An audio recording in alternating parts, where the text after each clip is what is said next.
या ठिकाणी सहर्ष स्वागत। मी मराठी अध्यापक प्रदीप रामचंद्र ओबाळे, प्राथमिक माध्यमिक आश्रमशाळा रजपूतवाडी, तालुका करवीर, जिल्हा कोल्हापूर या शाळेतील मराठी विषय अध्यापक। आज आपण या ठिकाणी इयत्ता 10वी गद्य क्रमांक 2 बोलतो मराठी या पाठाचं अध्ययन या ठिकाणी आपण करत आहोत। या अध्यापन प्रक्रियेमध्ये आपण ज्यावेळेला प्रत्यक्ष सुरुवात करू त्यावेळेला या पाठावर येणारे कठीण शब्द, वाक्यप्रचार, म्हणी या मी सुरुवातीलाच देणार आहे। पाठाच्या स्पष्टीकरणामध्ये कोणत्याही प्रकारचा व्यत्यय येऊ नये, अडचण होऊ नये या दृष्टिकोनातून या पाठाचं नियोजन या ठिकाणी करण्यात आलेलं आहे। तरी सर्व विद्यार्थ्यांनी हा पाठ सुरू असतानाच या पाठावर आलेले कठीण शब्द, वाक्यप्रचार, म्हणी लिहून घ्यायचे। परत एकदा सूचना रिपीट करतोय, या ठिकाणी आलेल्या काही संकल्पना असतील, वाक्यप्रचार असतील, नवीन शब्द असतील, या सर्वांचं लेखन विद्यार्थ्यांनी या स्क्रीनवर समोर दिसत आहे त्याचबरोबर त्याचं लेखनही आपण या ठिकाणी करून घ्यायचं आहे। हा पाठ सुरू करण्यापूर्वी आज आपण म्हणतो की जगापुढं कोविड-19चं संकट उभारलेलं आहे, परंतु त्याच्याही आधी आपल्याकडे आणखी एक संकट उभारलं होतं। आपण महाराष्ट्र राज्याचे नागरिक, आपली मातृभाषा मराठी आणि प्रत्येकाचंच आपल्या मातृभूमीवर, कर्मभूमीवर आणि त्याचबरोबर मातृभाषेवर प्रेम असतं। माझंही माझ्या मातृभाषेवर प्रेम आहे आणि प्रत्येकाचं असावं। मग ती कोणाची मराठी असेल, कोणाची हिंदी असेल, कोणाची इंग्रजी असेल, कोणाची कन्नड, तामिळ। आपल्या देशामध्ये अनेक भाषा बोलल्या जातात आणि प्रत्येकाची बोलीभाषा वेगळी आहे। या उद्दिष्टानंच ही उद्दिष्ट डोळ्यापुढे ठेवून शासनानं मराठी पाठ्यपुस्तक मराठी मंडळानं या पाठाचं नियोजन या ठिकाणी केलेलं आहे। प्रत्येक विद्यार्थ्यानं आपली मराठी भाषा वाढवली पाहिजे, रुजवली पाहिजे आणि ती जोपासण्याचा प्रयत्न केला पाहिजे। या दृष्टिकोनातून मराठी भाषेचं महत्त्व वाढवणारा हा पाठ या ठिकाणी मी तुमच्यापुढे सादर करतोय। पाठाचं नाव आहे बोलतो मराठी, निलिमा गुंडी। हा पाठ सुरू करण्यापूर्वी मी एक छोटासा विनोद या ठिकाणी तुम्हाला सांगणार आहे।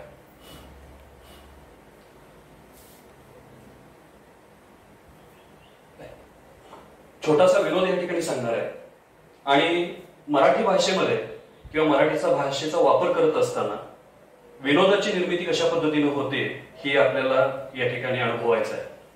त्यासाठी एक छोटासा विनोद, कारण पाठ्यपुस्तकातील या पाठाची सुरुवातच विनोदानं होत आहे। पाठ्यपुस्तकातल्या विनोदाचा वापर न करता मी दुसरा एक छोटासा विनोद या ठिकाणी तुमच्यापुढे सादर करतोय। एका गावामध्ये एक चोर असतो आणि त्या चोराला चोरी करण्याची सवय असते। नित्यनेमानं रोज तो चोरी करत असतो आणि ठराविक कालावधीसाठी पुन्हा त्याला पोलीस स्टेशनमधून कोर्टात आणि कोर्टातून परत तुरुंगामध्ये, तुरुंगातून सुटून आल्यानंतर परत समाजामध्ये परत चोरी करणं आणि परत तोच प्रकार सारखा घडत असतो। आणि त्यामुळे पोलीस यंत्रणा आणि कोर्ट दोन्ही कंटाळतं आणि शेवटी त्याच्याकडून लिहून घेण्याचं ठरतं की मी चोरी करणार नाही, केल्यास मला शिक्षा द्यावी। आणि त्यावेळेला न कळत का असे ना किंवा त्याच्या शालेय जीवनामध्ये असे ना, चोरानं मराठी भाषेचा चांगला अभ्यास केलेला असतो, कदाचित त्याला भेटलेले शिक्षक चांगले असते आणि त्या दृष्टिकोनातून त्यानं अभ्यास केलेला असतो आणि तो कोर्टामध्ये लिहून देतो की मी चोरी करणार नाही, केल्यास मला शिक्षा करा। न्यायाधीश महाराज त्या अटीवर त्याला सोडून देतात। एक आठवडा जातो आणि पुन्हा चोर चोरी करताना सापडतो, पोलीस पकडतात, पकडून त्याला कोर्टामध्ये हजर केलं जातं आणि पुन्हा तेच न्यायाधीश महाराज त्याला म्हणतात, बाबा तुझ्यावर खटला चालवला होता त्यावेळेला तू लिहून दिलं होतंस, त्यानुसार तुला आता शिक्षा केली जाईल आणि यापुढे तुला सोडून दिलं जाणार नाही। तो म्हणतो, महाराज तुम्ही दिलेल्या सूचनाप्रमाणे मी लिहून दिलेला आहे, तो कागद पुन्हा एकदा बारकाईनं पाहावा आणि काय असेल ते मला माझी शिक्षा करावी। आणि त्यावेळेला न्यायाधीश महाराज परत तो कागद काढतात, ते म्हणतात, बघ तू असं लिहून दिलंयस, मी चोरी करणार नाही, केल्यास मला शिक्षा करावी। न्यायाधीश महाराज तुम्ही म्हणताय ते बरोबर आहे, मी तसं लिहून दिलेलं आहे, परंतु व्याकरणाच्या दृष्टिकोनातून बघायला गेलात तर तिथं पुन्हा एकदा तुम्ही आवर्जून वाचावं आणि पुन्हा मला सांगावं.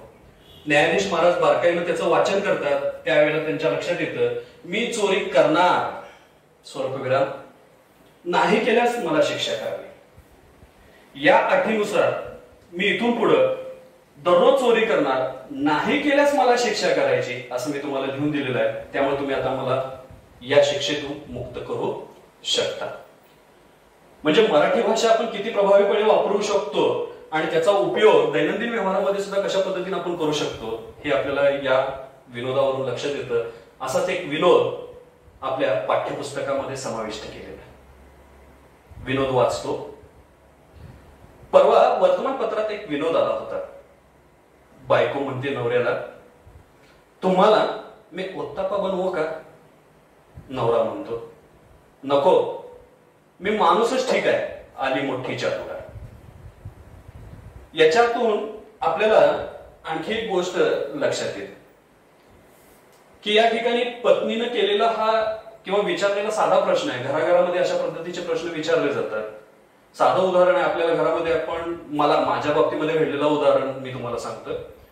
संध्याकाळची वेळ होती, शेजारी आले, जेवला का म्हणून विचारायचं होतं त्यांना. पण त्यांनी विचारलं, जेवण केलं का? नाही, बायको करायला लागली, मी नंतर जेवणार आहे असं सांगितलं. म्हणजे छोट्या छोट्या गोष्टीमध्ये सुद्धा विनोद निर्मिती होते आणि अशा पद्धतीची विनोद निर्मिती या ठिकाणी होताना आपल्याला दिसते. आता हा विनोद सांगितला म्हणजे मराठी भाषा किती प्रभावीपणे आपण वापरू शकतो हेही आपल्या लक्षात आलं. आता प्रत्यक्ष आपण पाठाकडे वळतोय. पाठाकडे वळत असताना मी तुम्हाला या ठिकाणी या पाठाच्या लेखिका ज्या आहेत डॉक्टर निलिमा गुंडी यांचा अल्पशा परिचय या ठिकाणी मी तुम्हाला करू. गुंडी यांचा जन्म सन 1952 मध्ये झालेला आहे.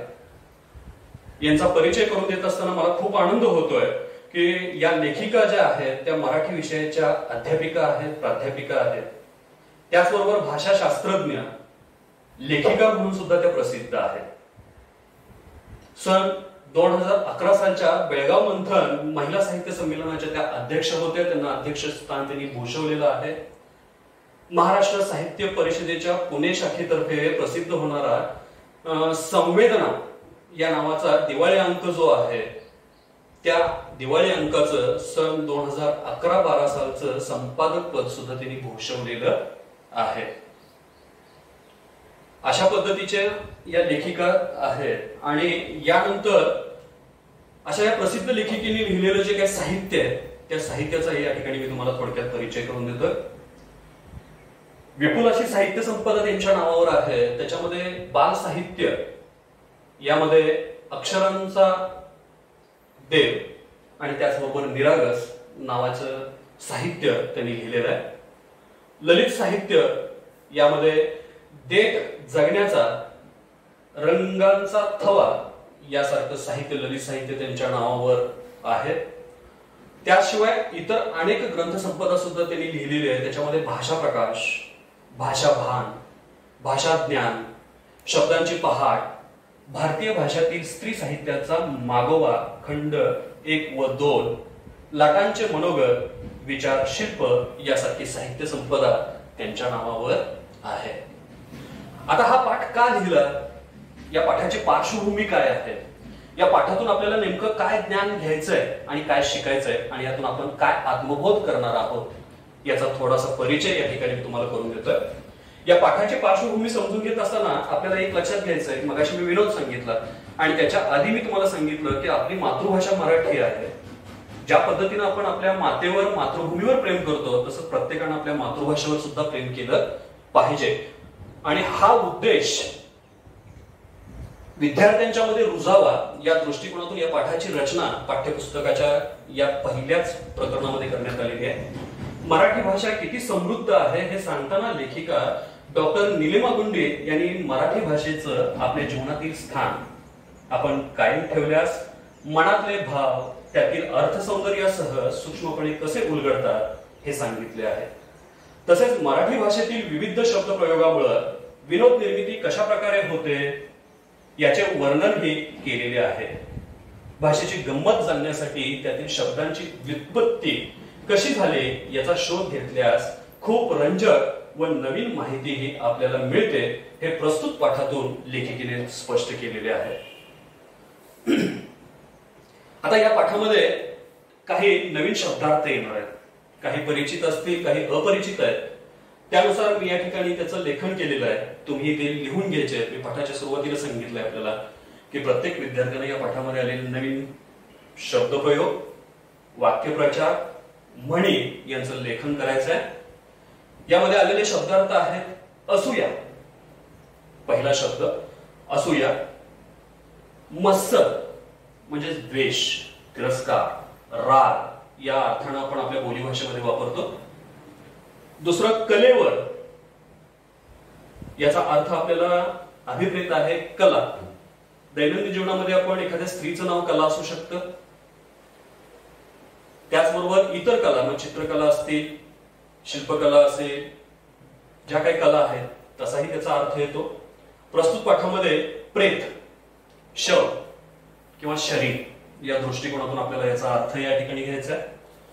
ढंग, ढंग याचा अर्थ प्रत्येकाची एक लकब असते, प्रत्येकाचं शैली असते, प्रत्येकाचं एक वेगळेपण असतं, एक वैशिष्ट्य असतं. त्या अर्थानं आपण या ठिकाणी अर्थ घेणार आहोत. त्याच्यानंतर चौथा शब्द या ठिकाणी येतोय पाळेमुळे. शब्द ऐकायला थोडासा जरी वेगळा वाटत असला तरी त्याचा अर्थ खोलवर रुजलेले अस्तित्व. एखाद्या व्यक्तीच्या स्वभावाचा अंत लागत नाही, एखाद्या व्यक्तीचं व्यक्तिमत्व समजत नाही, त्या दृष्टिकोनातून हा अर्थ या ठिकाणी वापरलेला आहे. पाळेमुळे खोलवर रुजलेले अस्तित्व, व्यक्तीचं अस्तित्व असेल किंवा एखाद्या घटकाचं अस्तित्व असेल, एखाद्या विषयाचं अस्तित्व असेल. रूढ, परंपरेनुसार चालत आलेला, प्रचलित असा त्याचा अर्थ आपल्याला या ठिकाणी घ्यायचा आहे. दुसरं रांधणे. विशेष करून पुण्यामध्ये हा शब्द मोठ्या प्रमाणावर वापरला जातो, रांधणे. आपल्या बोलीभाषेमध्ये आपण स्वयंपाकघरामध्ये आपली आई, बहीण, आजी शिजवणे, लाटणे या अर्थानं आपण वापरत असेल. त्यानुसार पुढचे शब्द आहेत वार्धक्य. प्रत्येक व्यक्ती जन्माला येणार आहे आणि ती म्हातारी होणार आहे, त्या अर्थानं वार्धक्य, वृद्धत्व, म्हातारपण या अर्थानं हा शब्द इथे वापरलेला आहे. विकल, मी आता थकलोय, विकल. विकल याचा अर्थ असह्य, माझ्याकडून आता काहीही होणार नाही, असह्य. व्युत्पत्ती. व्युत्पत्ती याचा अर्थ उगम. जशी नदी एखाद्या ठिकाणी उगम पावते, तसंच जे काही शब्द आपण वापरतोय त्या शब्दाचा उगम कुठं झालेला आहे, शब्दाचा उगम, त्या शब्दाची निर्मिती.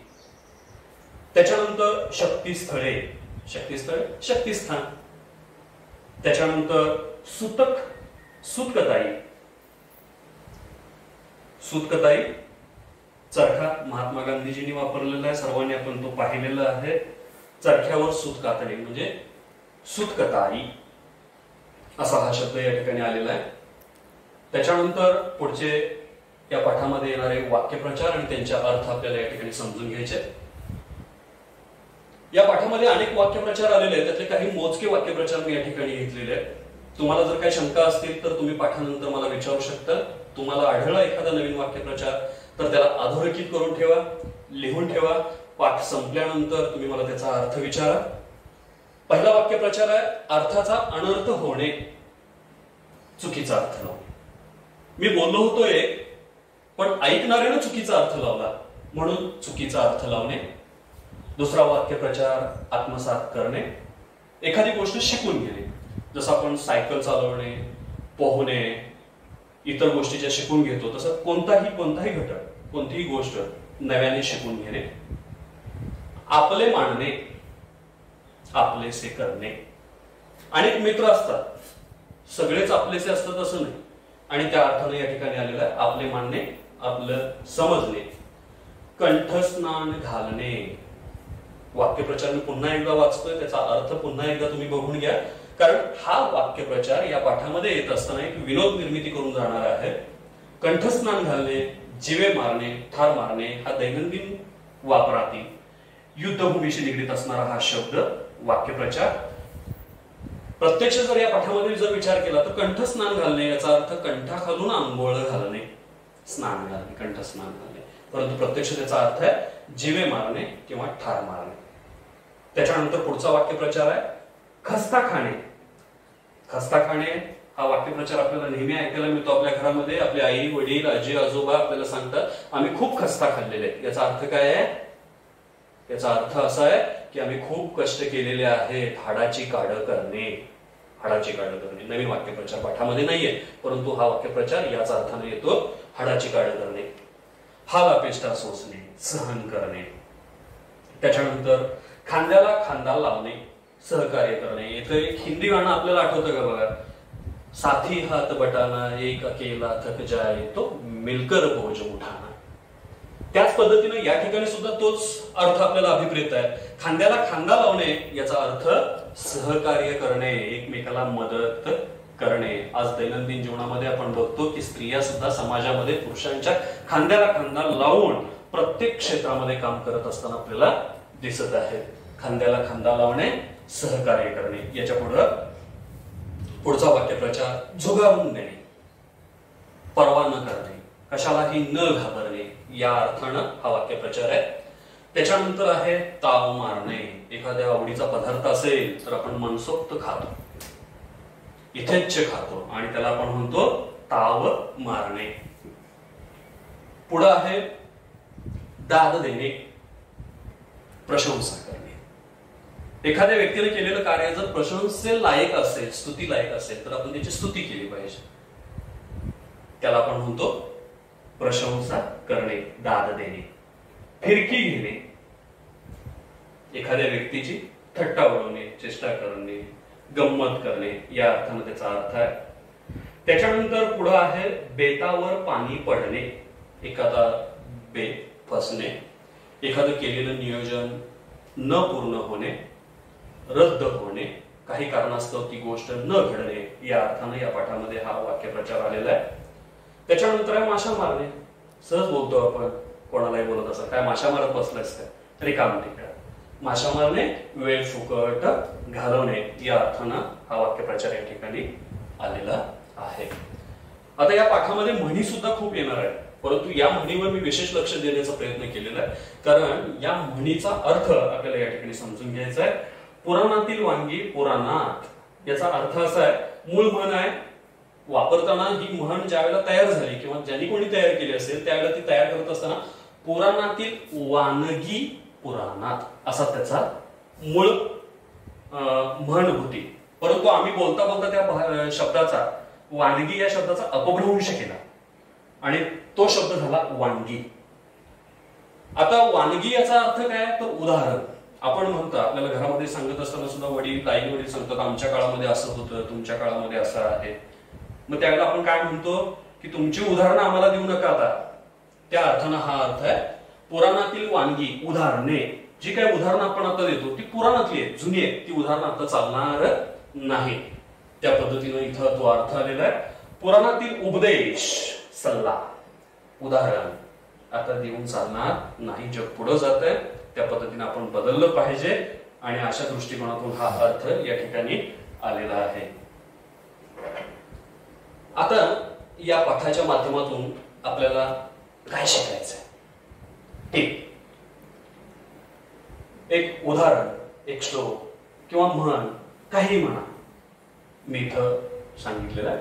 लाभले आम्हास भाग्य बोलतो मराठी. हे काय आहे मुलांना? काय आहे? एक प्रसिद्ध गीत आहे. आता हे गीत कोणी लिहिलं, केव्हा प्रकाशित झालं, कोण गायले, किती जण गायले, केव्हा गायलं गेलं याच्याविषयी मी तुम्हाला थोडक्यात माहिती या ठिकाणी देतो. लाभले आम्हास भाग्य बोलतो मराठी हे सुप्रसिद्ध गीत, सुप्रसिद्ध कवी, गझलकार सुरेश भट यांनी रचलेलं आहे.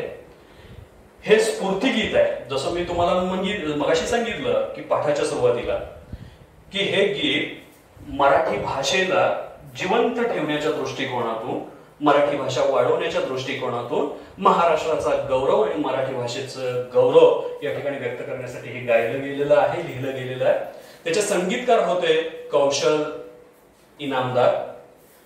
त्यांनी या मराठी अभिनय गीतास संगीत दिलं आणि हे गीत ठाण्यामध्ये 27 फेब्रुवारी 2010 रोजी, 27 फेब्रुवारी काय आहे, कोणता दिवस आहे हा?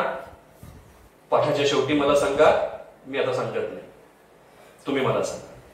27 फेब्रुवारी 2010 रोजी मराठी भाषा दिनी हे गीत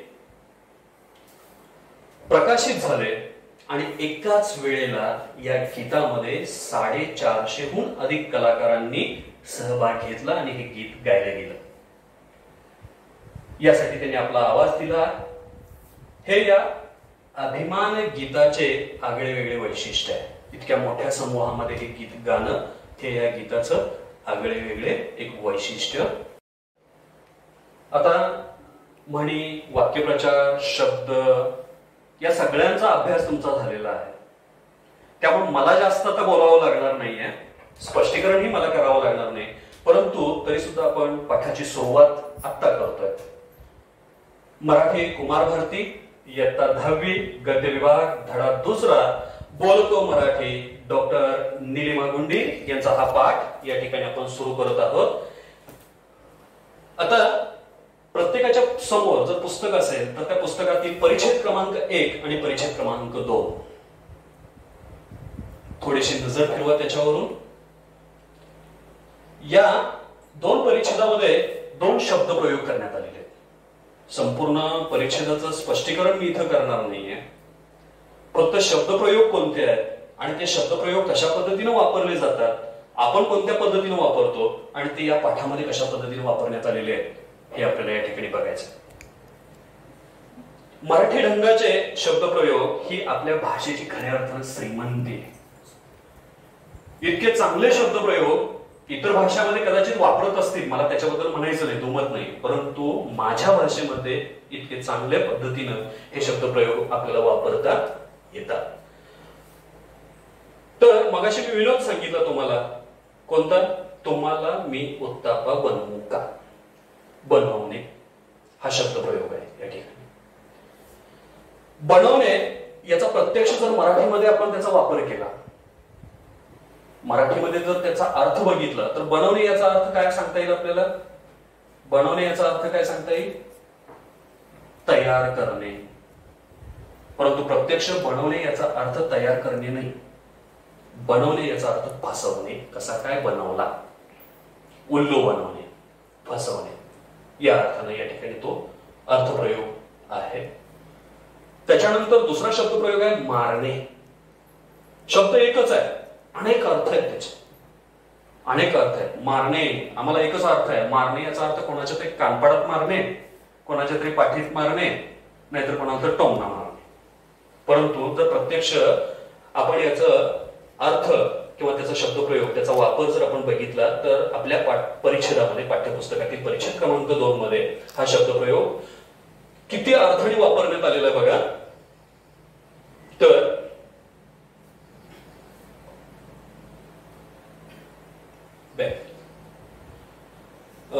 बघा ते गप्पा मारणे, त्याच्यानंतर उड्या मारणे, थापा मारणे, टिचकी मारणे, शेट्टी मारणे, पाकिट मारणे, जेवणावर ताव मारणे आणि पोहताना हातपाय मारणे, माशा मारणे या अर्थाने आपण हे शब्द, एकच शब्द प्रयोग अनेक अर्थाने आपण या ठिकाणी वापरू शकतो आणि ठिकाणी तो वापरू शकतो. मारणे म्हणजे मार देणे हा अर्थ यात कोठेही आलेला नाही. प्रत्यक्ष त्याचा आपण अर्थ बघितला मगाशी की मारणे म्हणजे कोणालातरी मार देणे, परंतु या अर्थाने या ठिकाणी तो आलेला नाही. ही तर खऱ्या अर्थानं आपल्या या मराठी भाषेची गंमत आहे. त्याच्यानंतर पुढच्या याच पाठामध्ये परिच्छेद क्रमांक 3 मध्ये वाक्यप्रचार आलेला आहे. आता हे वाक्यप्रचार कोणते आहेत त्याचा अर्थ आपण मगाशी बघितलेला आहे. त्याचा अर्थ आपण लिहून घेतलेला असेल. मी हा परिच्छेद मुद्दाम परत वाचतोय. शब्दप्रयोगाप्रमाणे वाक्यप्रचार ही देखील भाषेची खास शैली आहे. खस्ता खाणे मध्ये खस्ता हा खाद्यपदार्थ नाही.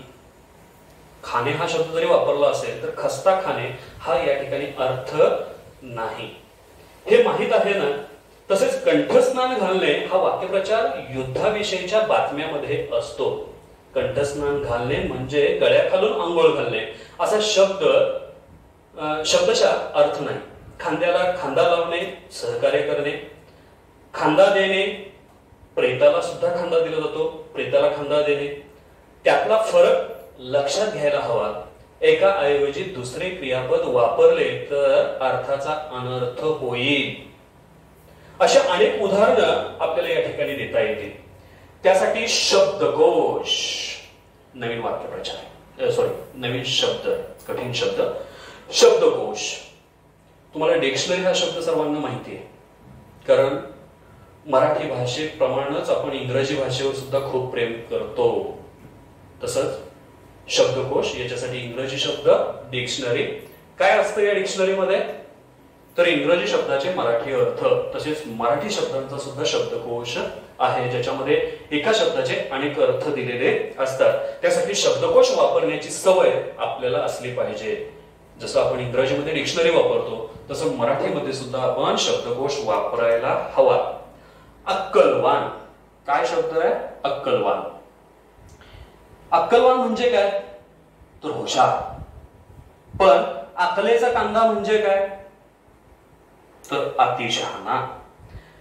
हे माहित नसेल तर कोण आपले खरे कौतुक करतोय की फिरकी घेतोय हेच आपल्याला कळणार नाही. आणि म्हणून आपल्याला या मराठी भाषेचं ज्ञान पुरेपूर असणं अपेक्षित आहे. क्रियापदांचा सुद्धा वापर अतिशय प्रभावीपणे होणं आवश्यक आहे. कोणतं क्रियापद कोणत्या ठिकाणी योग्य वाटतं, कोणतं क्रियापद घेणं योग्य आहे, हेही आपल्याला माहित असणं आवश्यक आहे. पाठ्यपुस्तकामध्ये उदाहरण दिलेलं आहे. उदाहरणच बघा. तुझी मदत करणे या ऐवजी तुला मदत करणे हवे. त्यांचे धन्यवाद ऐवजी त्यांना धन्यवाद असे म्हणायला हवे. म्हणजेच क्रियापद वापरत असताना सुद्धा त्या क्रियापदाचा आपण प्रभावीपणे वापर करायला हवा. कोणतं क्रियापद कोणत्या ठिकाणी घेतलं पाहिजे, कोणतं क्रियापद वापरलं पाहिजे याचं सुद्धा आपल्याला ज्ञान असणं आवश्यक आहे. यानंतर परिच्छेद क्रमांक 5, भाषा आणि भाषातील आदान प्रदान. जशी आपण मराठी भाषा वापरतो तसेच भारतामध्ये अनेक भाषा वापरल्या जातात. प्रत्येक भाषेतील शब्द हा मूळचा त्या भाषेतील नाहीये, तो इतर कोणत्याही भाषेतून आलेला असू शकतो. आणि अशा पद्धतीचे मराठीमध्ये आलेले अनेक शब्द आहेत. उदाहरणार्थ म्हणून सांगायचं झालं तर सांगा, पटपट कोणाला कोणाला काय काय सांगता येतं बघा, किंवा आठवा, जागेवर बसून आठवा, मला काही सांगू नका. साधं उदाहरण म्हणून आपण एक बघू. इंग्रजी भाषेतून मराठी भाषेमध्ये आलेले अनेक शब्द आहेत. टेबल, पेन, पॅन्ट, कंपास या पद्धतीचे अनेक शब्द या ठिकाणी वापरले जातात. आता एक विनोद म्हणून या ठिकाणी तुम्हाला पुन्हा एकदा सांगतोय. मराठी भाषेमध्ये पंक्चर हा शब्द फार प्रभावीपणे वापरला जातो. शेतामध्ये काम करणारा व्यक्ती जरी असेल आणि मेंढ्यांच्या पाठीमागे फिरणारा धनगर जरी असेल तर त्याला भाषा ज्ञान किंवा अंकज्ञान विशेष आहे असं म्हणता येत नाही. परंतु तो बोलताना काय बोलतो, टाइम काय झालाय, किती वाजलेत असं म्हणत नाही, तो टाइम इंग्रजी शब्द वापरतोय. त्याचबरोबर पंक्चर हा शब्द आहे. पंक्चर. आता पंक्चर या शब्दासाठी मराठी शब्द सांगा मला, कोणाला सांगता येतो का बघू? मराठी शब्द सांगता येईल पंक्चर या शब्दासाठी? बघा किती मोठी विनोद निर्मिती या ठिकाणी होते.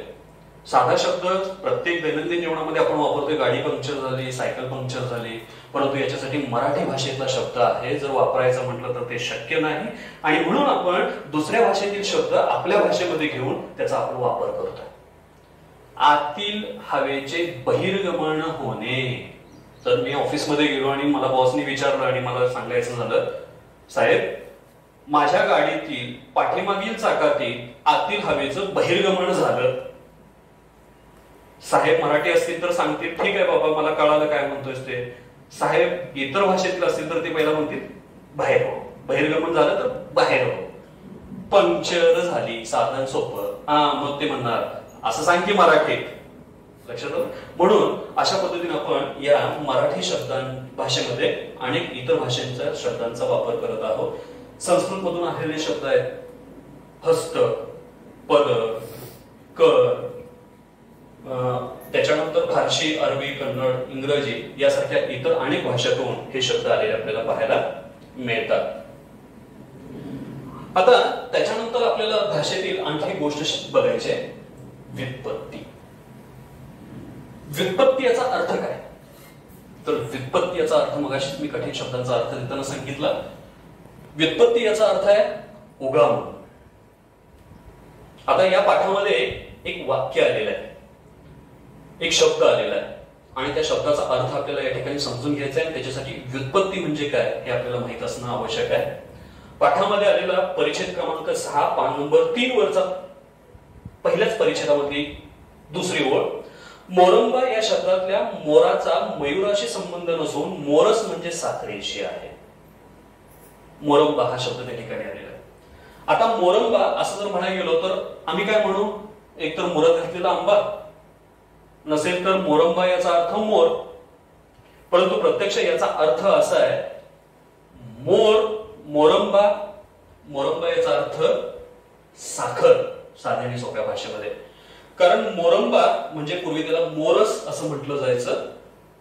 मोरस ज्या काळामध्ये आपल्या भारतामध्ये साखर तयार होत नव्हती त्यावेळेला मॉरिशियस या देशातून साखर भारतामध्ये आयात व्हायची आणि त्यावेळेला मोरस, मोरस म्हणजे गोड या अर्थानं तो शब्द वापरला जायचा. म्हणून मोरस म्हटलं गेलं आणि आपण आपल्या आता बोलीभाषेमध्ये साखर असा त्याचा अर्थ या ठिकाणी वापरत आहोत. म्हणजे एखाद्या शब्दाचं पाळेमूळ कुठं असतं, मग अशी मी पाळेमूळ हा शब्द सांगितला होता, पाळेमूळ. तर त्या पाळेमुळे त्याची कुठं निघाली, मॉरिशियस या देशामध्ये त्याची पाळेमुळे निघालेली आहेत. त्याच्यानंतर पुढं अशा पद्धतीचे अनेक शब्द आपल्याला शोधता येतील. आता आपल्याला या पाठाच्या शेवटी आणखी काही उदाहरण आपल्याला बघायचे. त्याच्यासाठी मी तुम्हाला काही एकाच अर्थाचे अनेक अर्थाचे एकाच शब्दाचे अनेक अर्थ असणारे शब्द सुद्धा वापरले जातात.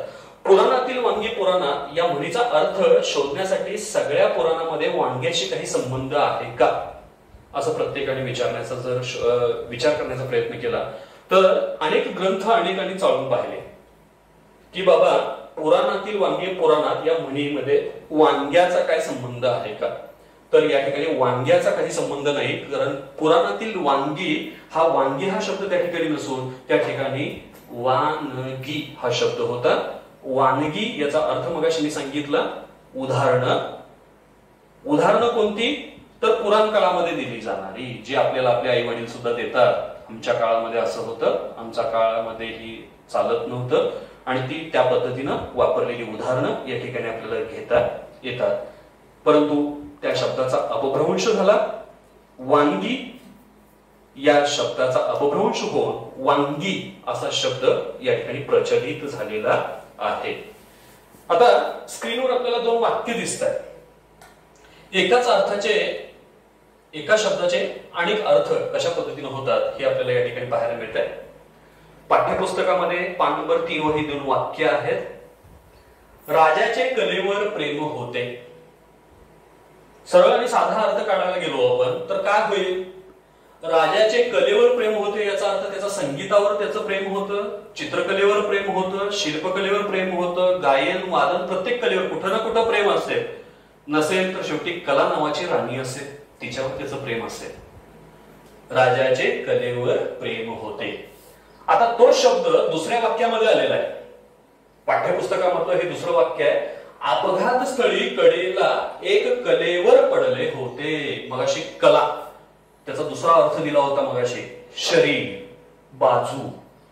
जेव्हा अपघात झाला, जेव्हा गाडीवरून मी खाली पडले त्यावेळेला मी एका कडेला बाजूला शरीरावर पडले होते असा त्याचा अर्थ या ठिकाणी व्यक्त होतो. आणि म्हणून एकाच अर्थाचे असे अनेक शब्द आपल्याला बघायला मिळतील ज्याचे अर्थ शब्दानुसार घटनेनुसार बदलत जातात आणि त्याचा प्रत्येकाचा अर्थ हा वेगवेगळा निघतो.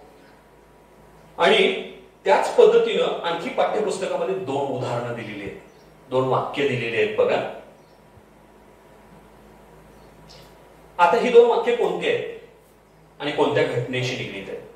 आता पाऊस पडत आहे, पाठ्यपुस्तकामध्ये आलेलं वाक्य आहे. आता पाऊस पडत आहे. पाऊस पडणे या घटनेविषयी दोन वाक्यातून कशी दोन प्रकारे प्रतिक्रिया देता येते. दोन प्रतिक्रिया आहेत वेगवेगळ्या पाऊस पडणे या शब्दाशी निगडीत असणाऱ्या. पहिलं वाक्य आहे, पावसाने स्वतः जातीने हजेरी लावून वन महोत्सवाला दाद दिली. वन महोत्सवाचा कार्यक्रम शाळेमध्ये सुरू होता, वृक्षारोपण सुरू होतं आणि अशा वेळेला स्वतः खुद्द